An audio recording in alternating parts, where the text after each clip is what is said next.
Assalamualaikum warahmatullahi wabarakatuh. Apa kabar semua anak-anak ibu yang ibu sayangi dan ibu cintai, baik yang ada di rumah maupun yang ada di sekolah. Semoga kalian dalam kondisi sehat walafiat ya, dan masih semangat mengikuti pembelajaran, baik itu pembelajaran jarak jauh maupun pembelajaran tatap muka terbatas. Oke, sebelum kita melanjutkan pembelajaran ini, ada baiknya kita membaca doa terlebih dahulu agar semua pembelajaran berjalan dengan lancar dan memberikan manfaat untuk kita semua. Berdoa dimulai.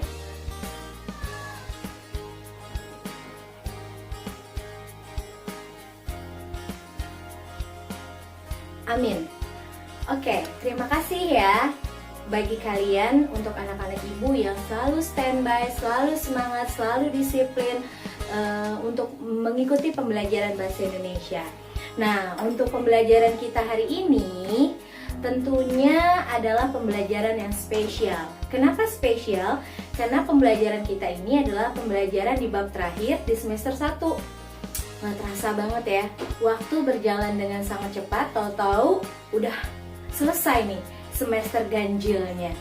Nah, baik, untuk menuju pembelajaran, ibu mau tanya dulu nih, kalian masih ingat nggak pembelajaran kita yang kemarin? Pembelajarannya apa? Apa? Ya, betul sekali. Kita kemarin sudah belajar tentang teks ceramah. Nah, pada pembelajaran teks ceramah, kalian dilatih untuk bisa menguasai keterampilan berbahasa, yaitu berbicara.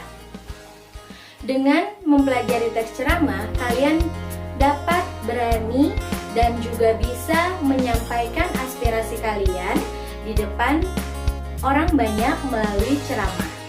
Nah, untuk pembelajaran kita yang kali ini adalah tentang tentang apa ya? Penasaran nggak? Oke, nggak usah lama-lama dan nggak usah menunggu lagi ya. Pembelajaran kita yang kali ini adalah tentang mempelajari agar kalian bisa menguasai aspek keterampilan dalam berbahasa Indonesia, yaitu membaca dan menulis. Wow. Oke, terakhir kemarin sebelum pembelajaran ceramah berakhir, ibu meminta kalian untuk membaca kumpulan cerpen yang ada di blog ibu, yaitu sofiana.wordpress.com. Sudah baca belum?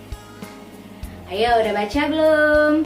Baik, syukur-syukur kalian sudah baca ya. Nah, setelah kalian membaca kumpulan cerpen yang ada di blog ibu itu, ibu berharap kalian menjadi lebih tahu bentuk cerpen itu seperti apa ya, dan bagaimana cerpen yang baik itu. Nah, untuk kita mempelajari cerpen, materi cerpen yang berikutnya, kita akan merefresh dulu nih ya, merefresh dulu semangat kalian. Kira-kira kalian tahu nggak sih cerpen itu apa? Ayo, siapa yang tahu cerpen itu apa? Kamu? Ya, apa? Ya, betul, cerpen adalah cerita pendek yang biasanya berjumlah 500 kata sampai 10.000 kata dan tidak lebih dari 10.000 kata. Nah, cerpen itu sendiri biasanya bisa dibaca atau dihabiskan dalam 1 kali duduk, karena waktu yang kita butuhkan 5-30 menit. Cerita pendek atau cerpen ini biasanya berkisah tentang segala macam perilaku manusia dan permasalahan yang ada. Gitu ya. Oke.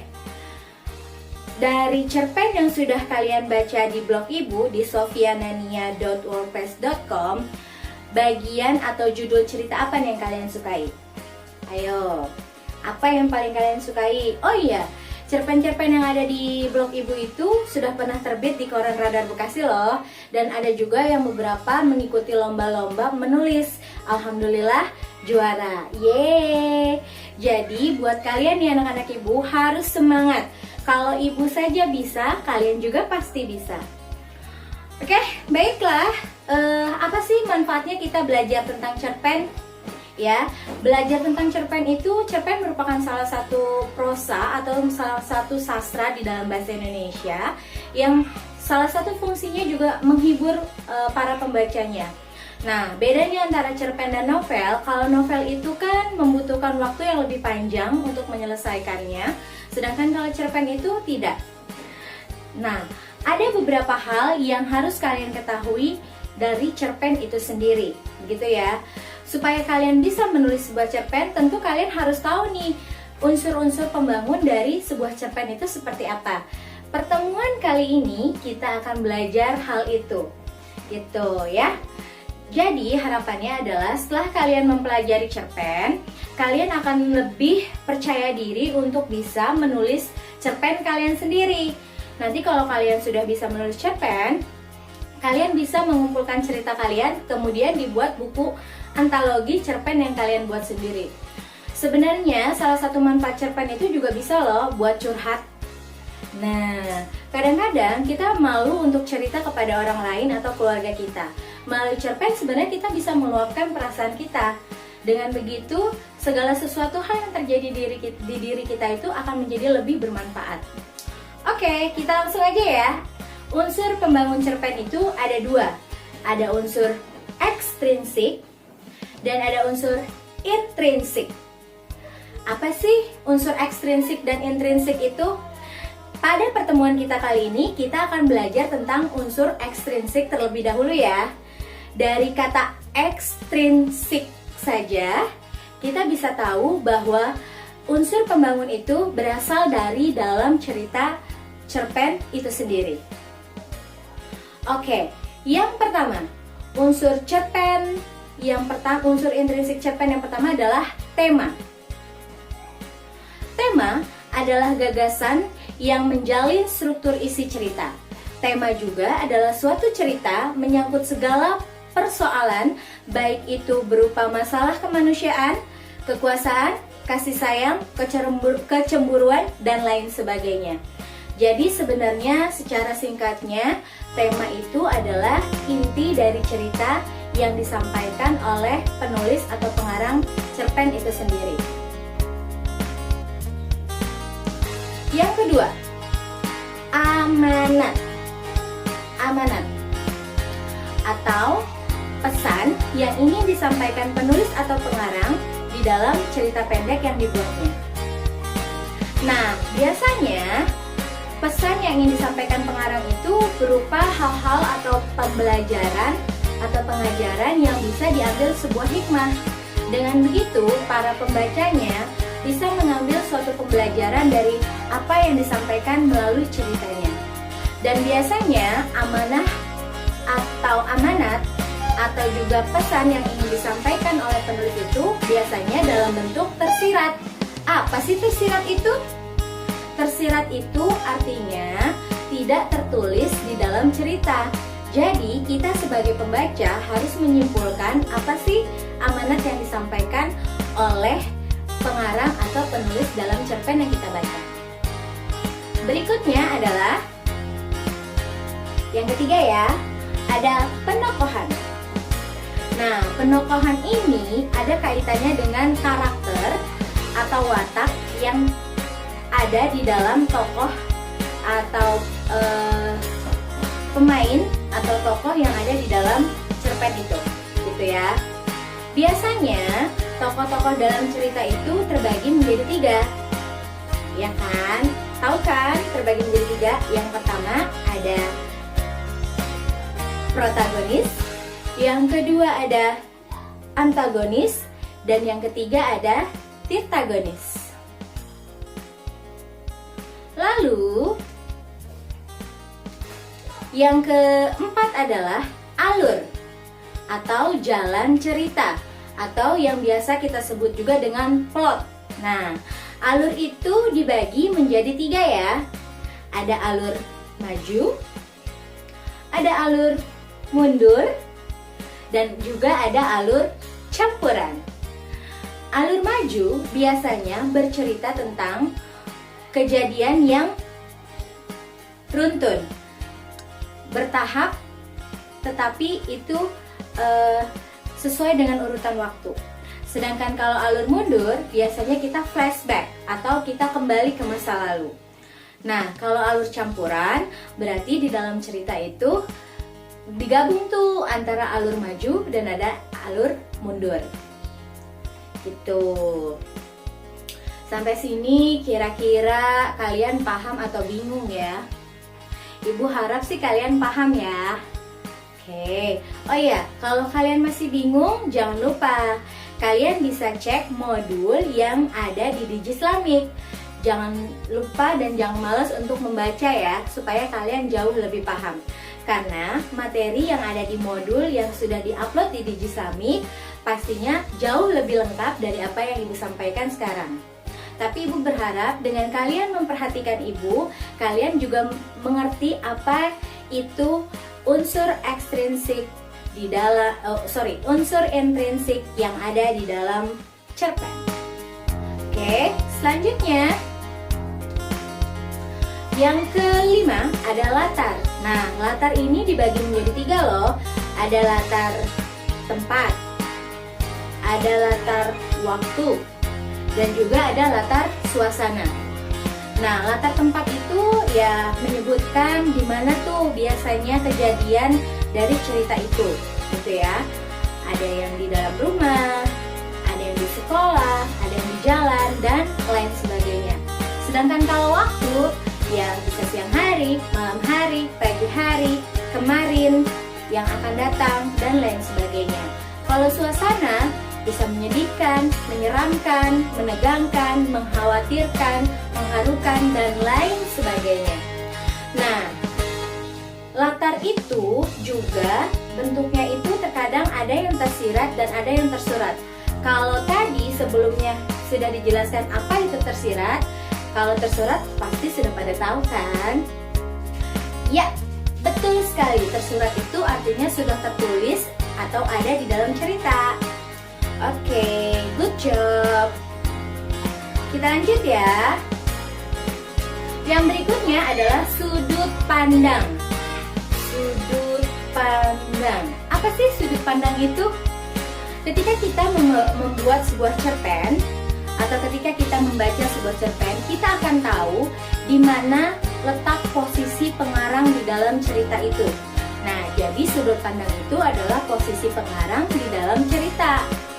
Biasanya ya kita akan mengetahui sudut pandang itu atau posisi pengarang di dalam cerita itu dari kata yang disampaikan di dalam cerita. Contohnya nih, sudut pandang orang pertama. Sudut pandang orang pertama itu adalah di mana pencerita atau penulis atau pengarang menjadi tokoh di dalam cerita itu. Biasanya kata yang dipakai adalah aku, beta, saya, hamba. Nah, itu sudut pandang orang pertama. Kalau sudut pandang orang ketiga, biasanya menggunakan nama orang lain dan juga atau kita menggunakan kata dia, kamu, mereka, kalian. Nah, itu contoh sudut pandang orang ketiga. Oke, sampai sini sudah cukup jelas? Atau masih ada yang bingung? Kalau masih bingung, Ibu kasih contoh ya. Misalnya ada kalimat seperti ini. Sejak kecil, sebagai anak sulung, aku menjadi teman bagi ayah di rumah. Nah, kalau udah kalimatnya seperti ini, berarti ketahuan tuh dia sudut pandang orang pertama. Contoh kalimat kedua, sejak kecil, latar belakang keluarga membuat Khadijah memiliki pola pikir bahwa ia ingin menjadi perempuan yang memiliki karir di luar rumah. Nah, tadi kita pakai kata Khadijah ya. Berarti di situ pengarang menjadi orang lain di dalam cerita. Itu disebutnya sudut pandang orang ketiga. Sampai sini sudah cukup jelas kan? Nah, yang terakhir ada yang disebut dengan gaya bahasa. Nah, kita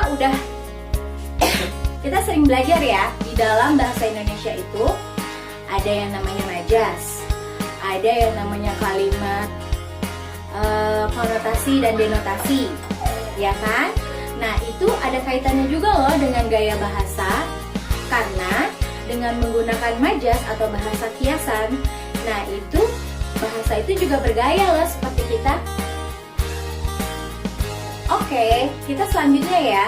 Nah, dalam cerita, penggunaan bahasa itu berfungsi untuk menciptakan suatu nada atau suasana persuasif yang merumuskan sebuah dialog. Tergantung nih ya, gaya bahasanya itu pasti berbeda-beda. Contoh, kalian pernah baca nggak novel ayat-ayat cinta di karangan Habibur Rahman? Dan juga novel Laskar Pelangi karangan Andrea Hirata. Coba deh kalian ingat-ingat dan kalian bandingkan bagaimana gaya bahasa yang ada di situ. Gaya bahasanya pasti berbeda juga dengan novel Dilan kan? Nah, itu dia tuh macam-macam unsur intrinsik yang ada di dalam cerpen. Gimana? Lupa atau inget nih? Oke, kita ulang ya. Unsur-unsur intrinsik yang ada di dalam cerpen. 1. Ada tema cerita. Kedua, ada amanat. Ketiga, ada penokohan. Keempat, ada alur. Kelima, ada latar. Keenam, sudut pandang. Dan yang terakhir ada gaya bahasa. Oke, sampai sini ada yang mau ditanyakan? Kalau kalian mau bertanya, boleh langsung via link komentar di bawah ini, atau bisa juga melalui grup pantau yang ada di sekolah ya. Pertemuan selanjutnya kita akan membahas tentang unsur ekstrinsik yang ada di dalam cerita pendek. Ya, unsur ekstrinsik itu ada kaitannya dengan latar belakang pengarang dan juga nilai-nilai yang terkandung di dalamnya. Oke, kalian harus tetap semangat dan jangan malas belajar. Kalau kalian masih bingung dengan materi ini, kalian bisa cek modul bab cerpen di dalam Digi-Islamik. Baiklah, itu saja materi yang Ibu sampaikan di pertemuan kita kali ini. Sebelum pembelajarannya diakhiri, sama-sama kita mengucapkan hamdalah. Alhamdulillahirabbil alamin. Terima kasih untuk semua anak-anak Ibu di kelas 11 maupun 11 IPA maupun 11 IPS. Semoga kalian tetap semangat untuk belajar terus.